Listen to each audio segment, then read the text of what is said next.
Selamat sejahtera Puan dan kawan-kawan saya. Nama saya Dini Syuri Asoka. Nombor matrik saya 14DAT21F1039. Nama saya Kasturi Anak Perubahan Pirawi. Nombor matrik saya 14DAT21F1047. Nama saya Fani Sri. Nombor matrik saya 14DAT21F1061. Nama saya Yak Lui. Nombor matrik saya 14DAT21F1013. Nama saya Fatimah Zahra binti Muhammad. Nombor matrik 14DAT21F1030. Terima kasih untuk introduce korang yourself. Okay. Sekarang kita nak discuss untuk mini project.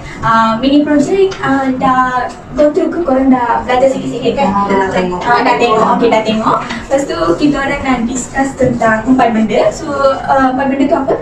Yang first, test of control dekat sales cycle. Yes. Okay. The second one? The second one is substandard tabs for sales transition. Okay. Third one? Statement on subsequent event. Okay. Okay. The last one? Type of audit report. Okay, lepas kita dah siap yang 3 test, lepas tu test dengan treatment tu kita finally conclude with the audit report. Okay, so the first question, test of control tu kita nak buat based on the document yang bagi dekat soalan. So apa dokumen yang bagi dekat soalan tu? Official receipt, bank statement, invoice, lepas tu policy. Okay. So the first question you want to do with the summary of Kita fahamkan polisi dulu. okay. Go through. Terus yang polisi ada 4 lah. Okay. Yang fahamkan.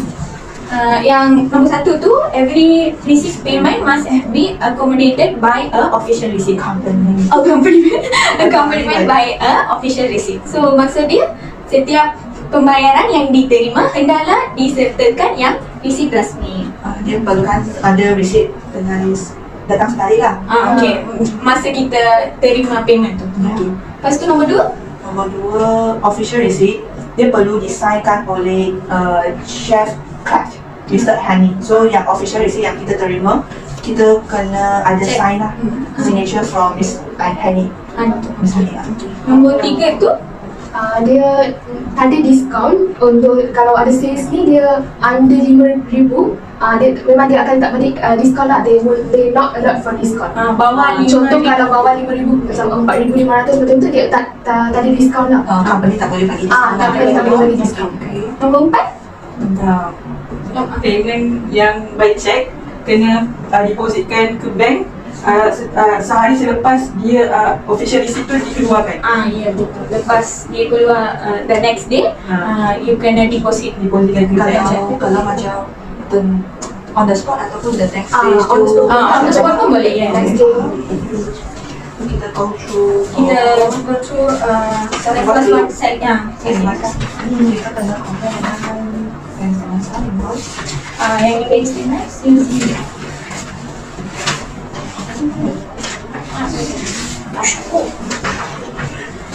Sales invoice. Dan nombor 1 tu 10005 kan? So invoice 1005. Sekarang kita dah compare ke? Compare dengan polisi. Dengan polisi. Kita compare invoice dengan polisi lah. Dia ada ke tak? So yang sebab dia kan sales invoice, dia tak, kalau yang official receipt dia tak berkait dengan sales invoice lah. Ya. So kita test dulu. The first Kalau kita polisi tak kaitan, kita kena test lah. Kita next saja. Okay, kita okay. Lepas the second policy is untuk official receipt je. Dia untuk official receipt pun. Tapi kita yang tengok invoice, so dia pun tak kaitan, dash. Pas nombor 3 tu discount. Dekat sini Tapi dia tak bagi discount kan? Ya betul, sebab dekat sini dia punya total amount 5,700, tapi dia dekat sini dia kata under 5,000, so dia dah lepas dan dia tak bagi diskaun, so dia ada menepati lah. Tapi dia tak berkait juga sebab dia tak bagi diskaun. Ya. So dash juga lah. Yang kita perlu tengok yang bagi diskaun dia. So dash. Lepas tu nombor 4 tu, nombor 4 pun Dia deposit. tapi dia deposit tu dia issue official receipt. So invoice dia ada kaitan lah dengan dia saja untuk official receipt kan? So dash juga. Okay. So lepas tu nombor 2 invoice tu dia amount dia 4,000. Invoice untuk siapa? Invoice tu. Fresh advice. Fresh Nombor dia SI 10006. So untuk yang polisi Nombor satu, dia dash lah sebab yang ini invoice kita punya polisi dia cakap pasal official receipt. So dia tak berkait tu. Yang kedua dia authorized size untuk official receipt. Dia pun tak berkait lah sebab ini invoice. So nombor tiga, discount. Discount under RM5,000 tapi dekat sini dia sales RM4,000 saja. So dia tak berkait dengan Sama macam nombor satu tadi. Dia nombor empat dia pun sama, dia official. Dia akan receive deposit kalau dia issue official receipt. Tapi sebenarnya kita issue invoice. So dia tak berkait juga. yang nombor 3 tu invoice untuk famous Central Berhadu. Dia pun polisi 1, 2, 4 tu dia sama macam yang kita tadi bincang tu, yang nombor 1 dan 2 ni yang macam tak ada kaitan. So nanti kita dash dia yang benda tu, tapi dia ada kait dengan nombor 3 sebab dia bagi discount. Alasan itu sebab dia lebih daripada RM5,000. So dia punya total sales dia RM6,400 kan. Dia bagi discount. Dia sini boleh bagi discount lah sebab dia dah lebih, so dia menepati kita akan take lah. Dia follow Follow the policy lah. Kalau follow polisi kena take lah. Yes. Dia naik tulis 5 ke? Tak perlu sebab dia follow polisi, dia tak ada salah. Oh, kalau salah boleh tulis Ah. lagi. Okay. Lepas tu nombor 4. Nombor 4. Okay, nombor 4. Take. My Taylor. My Taylor. Taylor. My Taylor nombor 4. Nombor 4 Kasturi, apa yang punya pandangan tentang nombor 4? Dia punya nombor ni S108 kan? Ya. 1008. Saya rasa dia pun sama juga, yang A, B dengan D ni dia sama macam yang kita buat sebelum ni. Tapi yang C ni sepatutnya Dia bagi polisi. dia bagi Dia sepatutnya tak boleh dia tak boleh bagi diskaun sebab dia kata kalau under RM5,000 dia tak boleh bagi diskaun kan. Tapi dekat invoice ni dia bagi diskaun. So maknanya dia tak ikut polisi tu lah. Kalau dia tak ikut polisi kita pakai je lah. Maksudnya dia ada error. Dia ada error. Dia tak ikut So lah. kalau ada error kena tak terima lah. Tak terima. So saya rasa kita boleh nak tulis remark tu dia macam discount for sales under RM5,000 ni is not allowed. Okay. Lepas tu nombor 5. Nombor 5. Money of Fatimah. Oh, ada pandangan ataupun Nombor invoice dia SI 1009 kan? Ikutkan polisi dia tak ada kaitan dengan yang mana-mana. Sebab yang nombor 1 dia bukan official receipt. Yang nombor 2 punya polisi pula dia tak ada sign. Sebab kat official receipt dia perlu sign. Invoice tak ada sign, so tak ada kaitan juga. Nombor 3 tu dia tak ada kaitan juga sebab diskaun tak boleh sebab dia RM3,000 je. So tak perlu diskaun pun. Nombor 4 ni dia bukan official receipt juga.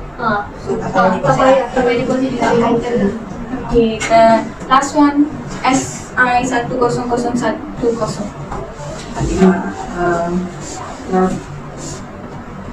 Leisure Enterprise, macam kita tengok polisi nombor 1, dia tak berkaitan sebab dia cakap official receipt.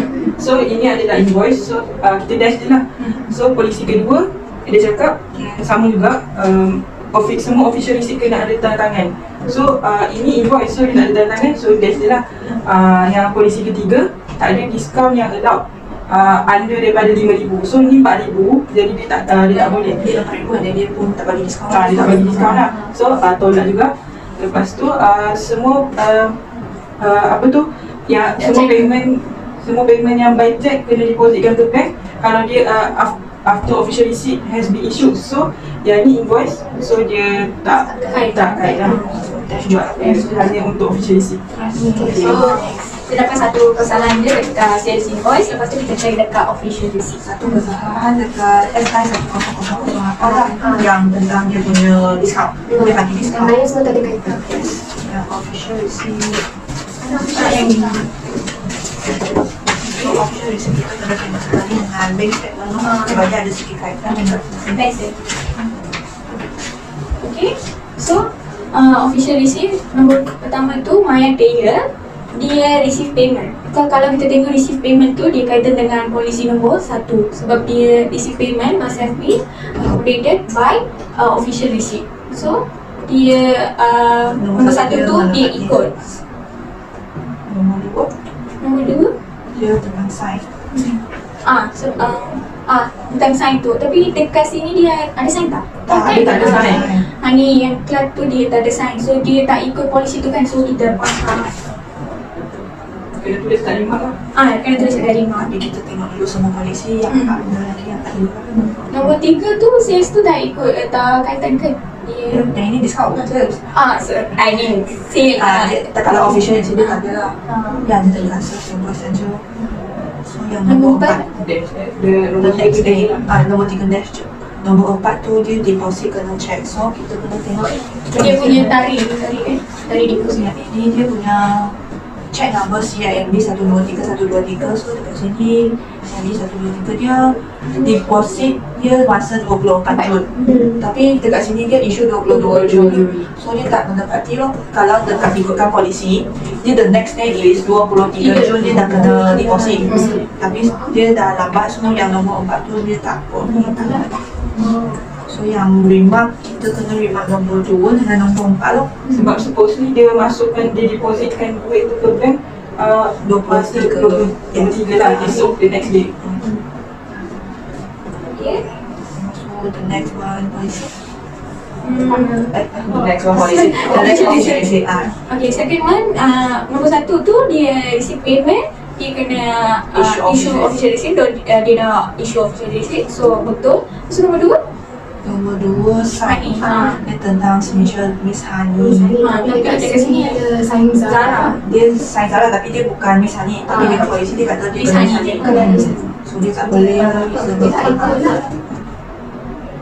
Nombor 3 discount. Ada kaitan. so nombor Nombor 4 4 kena tengok persamaan. Okay, dekat sini official receipt ni dia 23 Jun. Dia issue 23 Jun. Kita tengok persamaan dengan RHB 52001 yang ni Kalau mana? 23 Jun. 23 8,000 dia deposit. So dekat sini dia masa yang sama. 23 and 23 so dia match lah. Dia still boleh dia ikut lah sebab bukan dia next day je dia kena deposit. Kalau the day yang official receipt dia dah issued pun dia still boleh deposit juga. Maksudnya macam dia bagus sangat lah. Dia tak dia macam bagus sangat. Dia sehari tu dia dah issue, lepas tu dia dah deposit. Asalkan sebelum The next day lah. So dia tik juga Dia ikut. Salah tu yang B je. Sebab dia sign dia bukan Zara tapi dia kena sign Sign Hani. Okay. nombor 4 nombor 4 kena yang official receipt nombor 3 last sekali 007 tu. nombor Saya cakap dia mana? yang nombor 1 tu tak ada kaitan. Ada kaitan sebab official receipt ada official receipt. So boleh tanda lah. Asalkan ada dalam bank statement tu, ada relate tu, boleh ambil. Yang nombor 2 pula, kat situ authorized signature tu Hani ada buat. So dia ikutkan polisi Hani yang kena sign, sini pun Hani yang sign. So betul juga, boleh right? Tu. Yang nombor 3 pula, kan discount kan pasal invoice kan? So tak ada kaitan dengan official receipt, so dash je. Nombor 4 pula, ni check NBP 783838 kan? Kat sini, dia deposit pada 30 Jun. Tapi sepatutnya kat sini, official receipt dia issue pada 24. Paling Tapi lewat. paling lewat pun 25 kan? Tapi ni dah lewat sangat sampai 30 Jun. 30 Jun. So dia tak ikut. Lambat seminggu macam tu dah lambat dah. So tak Tak boleh. ikut lah. Tak ikut polisi nombor 4. So faham tak? Okay, so dekat sini conclusion untuk test of control, sales cycle. Dia ada berapa kesalahan? Dia ada 1, 2, 3, 4, 5. Ada 5 kesalahan kan? So dia kena tulis conclusion dia ada 5 kesalahan kan? Yes, dia ada 5 kesalahan. Dalam sales invoice dengan official receipt. 5. Ya, 5 kesalahan dalam official dengan sales. Lepas tu lepas tu yang identify the risk tu, risk yang Saya rasa dia low risk lah sebab dia punya sampel yang dia ambil, dia ambil 9 sampel tapi dia dalam polisi tu dia hanya salah ada 5 error saja. So dia punya risiko dia tak tinggi lah. Oh, you cakap tentang yang ada atas tu. Apa kata? Yang atas tu dia kata macam ada 5 error tu. Yang sebelum ni kita kan ada, kalau dia yang ni dia bagi tahap untuk kesalahan kan. yang ni tahap kesalahan. Kalau dia macam bagi 2, kalau kita dapat 5, maksudnya high risk kan. Dia bagi 5 tapi macam kita dapat 5, so dia macam low je lah. Kalau kita dapat 6, dia high risk kan. Okay, lepas tu increase the sample size. Saya rasa Tak. Tapi saya rasa mungkin dia perlukan sikit lagi. Sebab dia punya risiko, walaupun dia risiko rendah, tapi dia still ada sikit yang error. So mungkin kalau ada error lagi banyak sampel akan dikeluar. So saya rasa dia perlu highkan sikit lah, increasekan sikit lah. sebagai ada verify check dia. Adakah dia still high risk ataupun dia lagi low lah. Kan dia macam ada kan 5 error tu boleh dapat. Dia macam dapat 1 error je, dia boleh kata tayar sampel lagi lah. Tapi dia macam 5 dia ada nak ke tak nak. So better kalau nak, dia kena bagi true and fair view lah. Okay, kita dah siap nombor 1. So nombor 2, substantive test.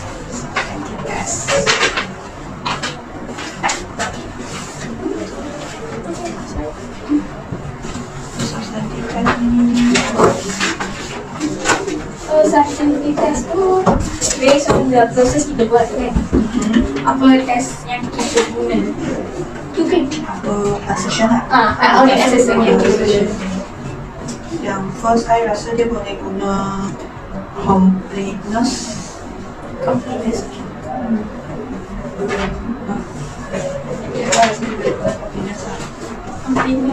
Completeness tu apa boleh tergerak? Saya rasa lah first macam dia kata yang audit assessment yang dia gunakan tu completeness kan. Maksudnya macam completeness ni dia akan verifikan semua transaction tu dalam satu tempoh ni. Dia verify lah semua and then lepas tu dia akan tengok dia semua masuk dalam proper account tak. Dalam tembok period ni dia semua masuk proper ke dia masuk dalam account tu. Dia I Kita faham kena macam tu lah. tengok dekat mana. Dekat invoice ke, statement ke, Dia tengok ikut tarikh dia. tarik dekat mana. Dekat invoice. Tarik dekat invoice. Tarik dekat invoice lah. Kalau dia macam kalau deposit tu kita kena tengok dekat bank statement. Contohlah kan dekat official receipt kan dia issue punya tarikh pun ada kan. Kan next day kan kita kena depositkan Yang polisi 4 tu. yang polisi 4 tu kan kita kena depositkan dekat bank kan. So still kita kena tengok dekat bank statement. Betul ke the next day dia dah deposit date tu semua tu. Kita tengoklah complete proper ke dia punya transaction tu. Kita tengok. Kena make sure dia lengkap Kalau tak ada dia macam ada compliment. Yang tadi kita tengok kan dia dah 3-4 hari yang lepas tu kan dia deposit kan. Tentu kita So dia tengok lah. semua invoice dia dah masuk lah. Ya. Dia complete lah. Okay. So lagi Lagi cut off. cut off. Cut off Balik ke? Kalau cut off tu, I rasa yang I faham maksudnya adalah kita kena record apa yang telah berlaku dekat dalam accounting period dia.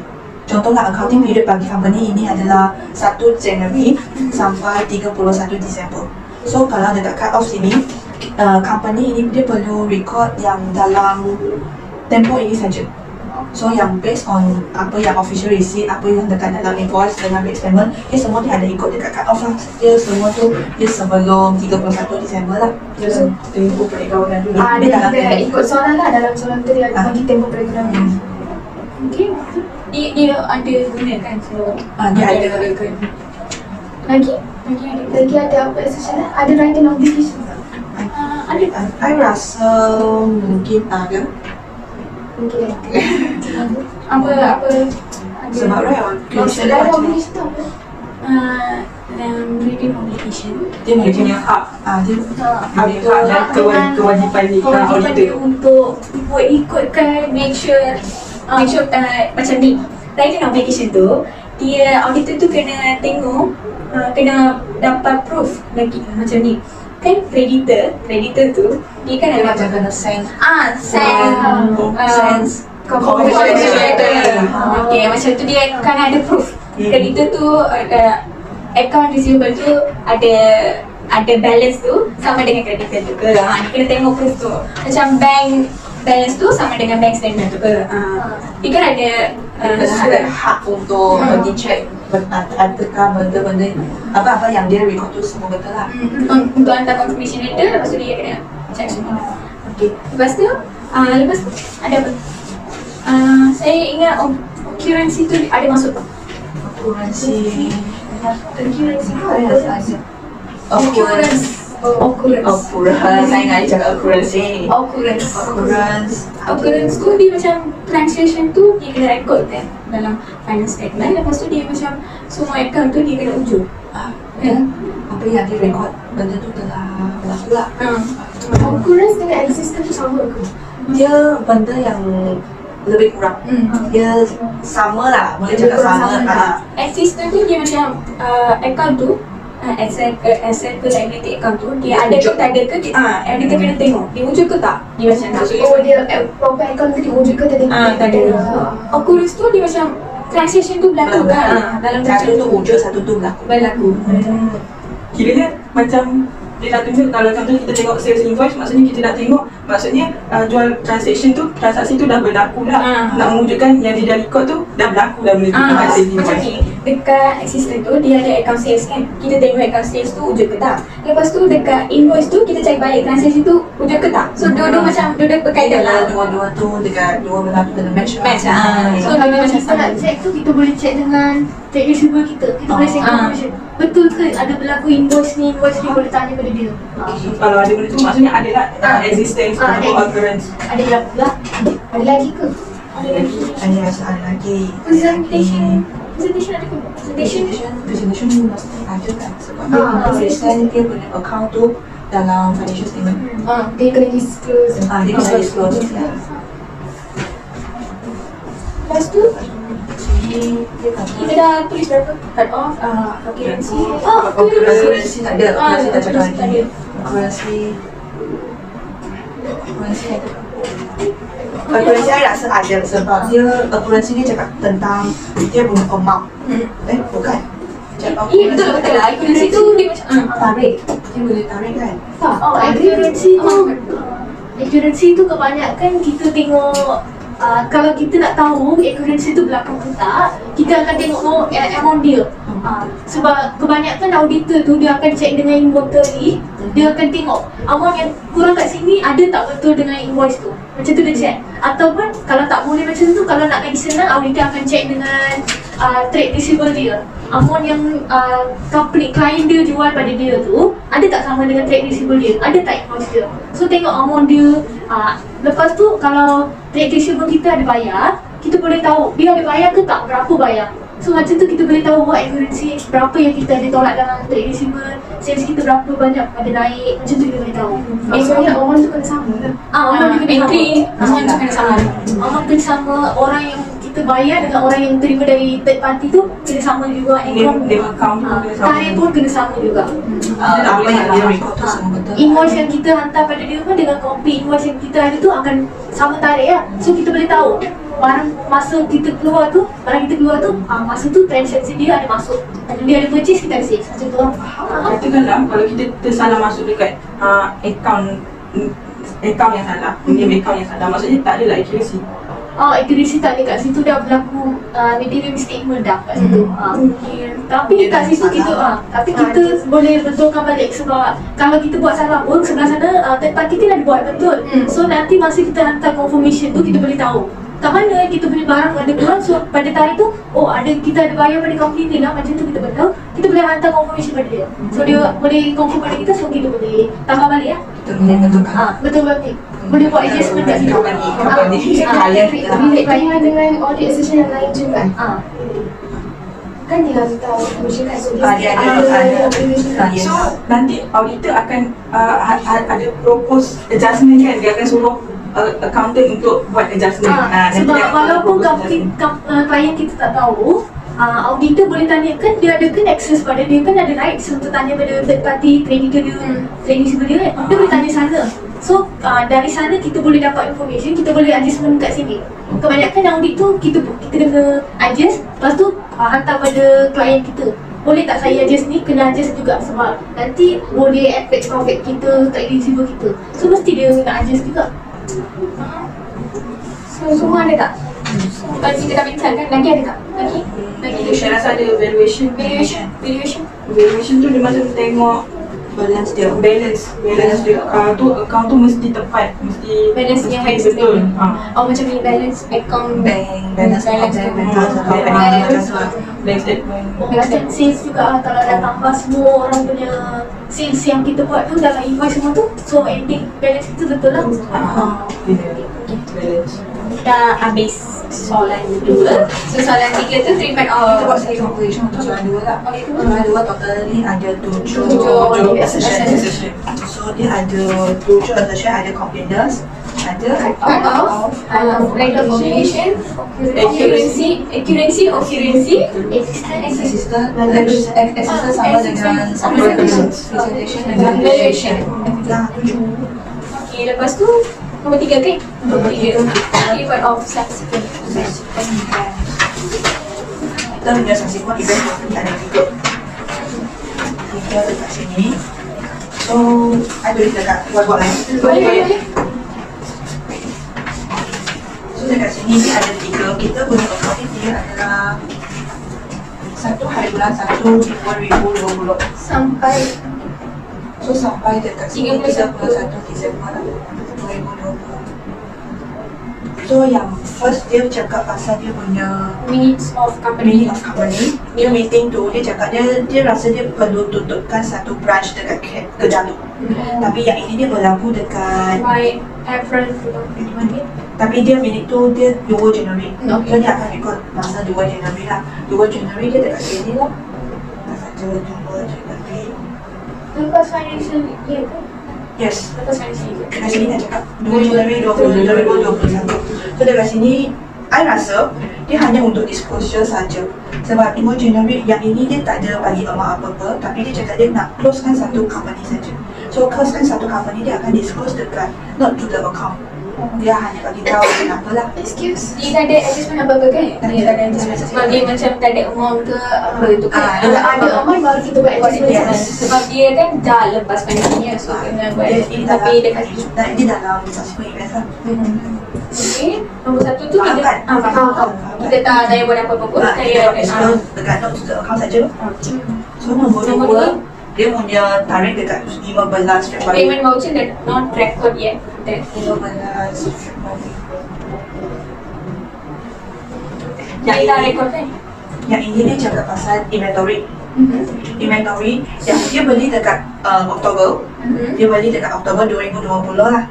Dalam accounting period dia, dalam financial year dia. Tapi dia receive dia punya inventory dekat 15 Februari. So dia dah lepas uh, dia lepas dia punya financial year tu, dia akan jadi subsequent events. So subsequent events dekat sini dia akan ada adjustment sikit sebab dia ada bagi amount juga. Dan kita akan tambah balik kita punya stok. Sebab dia beli stok. Sebab dia dah order dalam substitute event kan? Tak, dia bukan order dalam subsequent events, dia order sebelum subsequent Okay. events, tapi dia dapat tu masa subsequent event.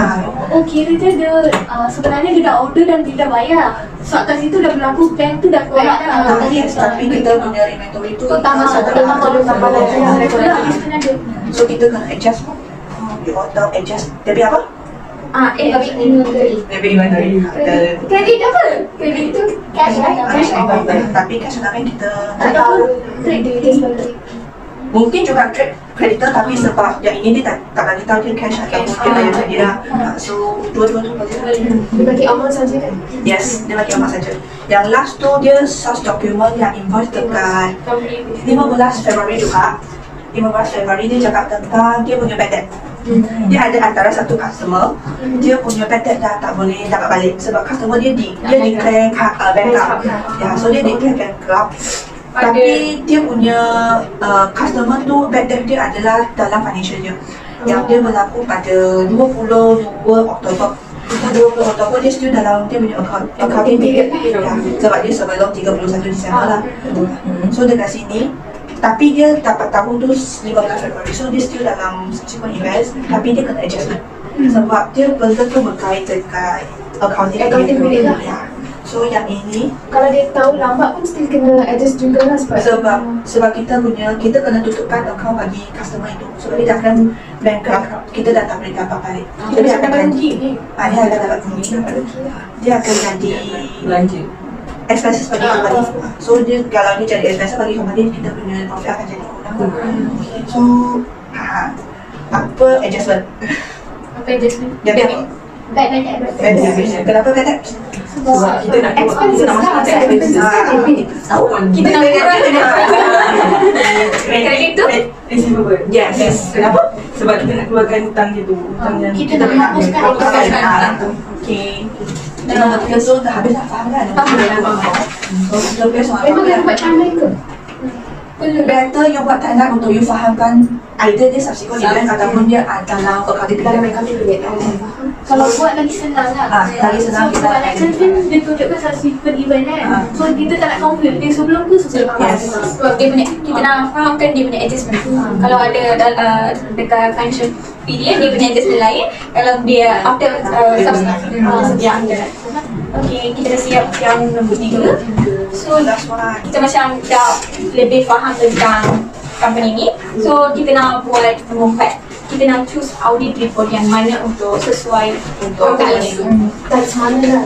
So type ada 2 type kan? Ada 2 type.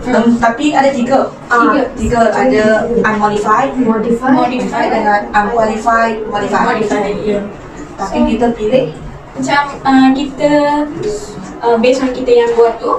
So macam modify ke unmodify? Apa macam pandangan? saya rasa modified. Yes, macam I agree, saya pun macam rasa modify, tapi orang punya pandangan. Kenapa modify? Actually dalam Kenapa tak boleh guna unmodified? sebab dalam team kita punya engagement letter, kita kan ada dalam engagement letter untuk output. Dalam engagement letter dia punya nombor 6. Nombor 6 tentang reporting dia ada cakap we cannot to provide assurance that unmodified opinion. So kita kena bagi modified opinion. Dia macam maksud dia macam kita tak boleh Tak boleh guna. tak boleh guna unmodified opinion. Dia sebab nak bagi harapan untuk unmodified opinion tak. Kalau boleh dia nak kebanyakan dia modified opinion dia nak bagi. Boleh memang tak saya dah bagi makan tak Engagement letter. Management yang tahu. Yang ini engagement dalam engagement letter. So modify tu dia macam maksud dia macam kita ada modify kan? Kita kena opinion tu kena baikikan sikit lah. Dia kena baikikan dia punya company punya transaction, company punya Dia buat adjustment ya, buat adjustment based on their error yang kita dapat. Macam kita kan dapat 5 error dalam soalan satu tu, Dia kita kena baikikan lah. Tapi kalau error tu I rasa tak boleh adjust sebab dia dah selesai. Dia nak baikikan lah untuk dia lain. Lagipun yang error yang berlaku dari side official receipt tu bukan kita punya Kita bahagian. Dia dari third party Third party, kan. ya. Suruh dia baiki pun kita punya kebanyakan tak ada efek sangat. Kita boleh, I rasa mungkin company boleh sekatkan dia punya terms credit dia. Lagi cepat lagi untuk dia dapat dia lah. Betul. Kalau macam tu dia boleh improve dengan bagi diskaun ke macam tu. Kalau macam tu dia orang cepat. Dari side invoice pula kita boleh baiki sebenarnya. Sebab kita punya Sebab satu kita salah yang dia. issue sign itu sendiri, kita yang issue invoice. Dari side kita, dari side client kita tu ada satu salah di dalam invoice dia. Yang lain semua tu dari third party. tapi macam dia tak tengok kan? Kan dia punya accountant punya kerja ni macam kena tengok kan dia ada masalah. Tapi dia kena bagi tu, dia kena proses company tu. Itu kan hak kita kena advice, Dia kena keluarkan contoh adjustment lah untuk accountant tu. Nanti lepas dia buat audit tu dia kena bagi tu dekat management. Macam ni kira dekat accountant tu kena lebih Lebih fokus professional. macam tu. Walaupun account tu tak profesional sangat dari segi ni, tapi auditor kena ikut sebab dia punya policy dengan engagement letter dia kena ikut. Sebab dia punya tu kan dia punya profesional kan. Dia kena bagi true and fair view kan. Dia tak boleh cincai macam tu je. Walaupun dia macam 5 salah je, tapi dia macam efek efek kan. Kadang dia kita punya invoice tu kita tak boleh terima duit. Sebab macam silly mistake macam tu. Sebab ini adalah management punya responsibility juga kan. Betul. So I nak tanya satu. Tapi dia kan dia punya error pun dia 5 kan. Dia macam bukan banyak sangat pun. Tapi kenapa dia still tak boleh unqualified modify? Dia lagi sesuai kepada modified tu. dia macam sebab actually dalam engagement dah tulis kita first kita dah engagement dah tulis kita kena follow dengan engagement letter. Dekat second dia 5 tu tak banyak, tapi actually kalau 5 tu dia amount dia besar, dia akan jadi materiality. So dia akan Dia based on the amount yang kita buat salah. Yes, Dan dia akan based on walaupun- size dia. Walaupun dia nampak kecil pun, tapi dari third party tu dia kecil, tapi dari side kaya kita, dia boleh banyak menyebabkan profit kita jatuh. Sebab yang tak dapat duit kan. Sebab auditor tu dia punya kerja tu untuk buat shareholder kan. Kalau dia macam tak dapat macam rugi je, dia shareholder tak dapat dividend kan. Dia based on the amount, tapi dia macam modified report tu dia based on the qualified opinion kan. Kita pun rujuk juga kan dia punya maksud semua dekat buku semua kan. Ke ada apa-apa soalan ke nak, kalau tak setuju boleh cakap. Anda tu setuju ke? Semua orang setuju audit report ini. Setuju? Kalau kita nak modify yang mana je? Yang bagi impact banyak tu yang mana? Dekat Official receipt lah. sebab official receipt kebanyakan Rasa empat error kot dia. Empat dekat official receipt. Dua tu yang dia tak sign tu. Yang lagi dua tu dia yang dekat bank statement dia Dia tak tarik. bayar, dia tak deposit pada hari Satu tu invoice. Invoice. Kena kau Dekat dekat adjust pun dekat official receipt lah dia adjust pun. Kat sini tu kita punya internal control tu client kita punya okey. Tapi dari third party tu tak dapat cooperation yang bagus Yes. kan. Client kita tak dapat yang Yang invoice pun dia macam discount pun dia tak dia ikut amount. polisi daripada, kecuali satu je dia tak ikut polisi yang dia bagi diskaun under 50,000. Itu pun macam amount dia kecil sikit kan. Dia macam tak effect sangat, tapi yang official receipt tu dia macam effect sangat. banyak. So bila dia effect banyak, so dia jadi material lah. Material statement. So kena buat modify. Walaupun dari side kita tak ada banyak salah pun, sales tetap kita dah keluarkan invoice tu, sales kita tambah je. Tapi kalau trade receivable dari sebelah sana official receipt tu banyak salah, kita punya memang effect. Sebab trade receivable tu sama macam tu je, tak ada profit kat situ. Kita tak dapat duit. Tak dapat duit lah. Kita rolling dalam trade receivable je. Itu saja. Kita dah habis bincang. Kita tadi bincang guna buku yang satu saja. Nak tunjuk? Ini yang kita rujuk. Lepas tu kita tunjuk juga lah Slide. Tuan nak bagi. Itu saja. Terima kasih. Terima kasih, Puan.